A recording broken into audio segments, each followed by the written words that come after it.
in terms of hair transplantation, why I think the question comes up about should I travel is that you see very cheap transplants being done abroad. But again, I think people's perspective is not correct in this regard. This is not a simple procedure that you should look at being a simple point in time. This is a permanent procedure. It results in an appearance that's going to stay like that for decades to come. If it gets done inappropriately, it's very difficult, if not impossible, to reverse that.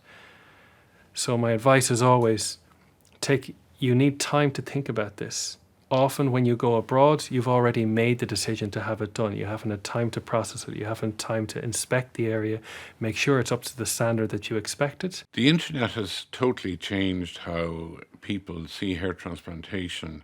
We get a lot of patients traveling from all over the world to come to Ireland to have their hair transplant done here.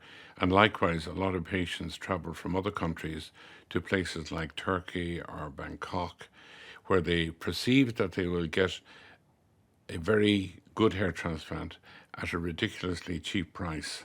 And unfortunately, in hair, you get what you pay for.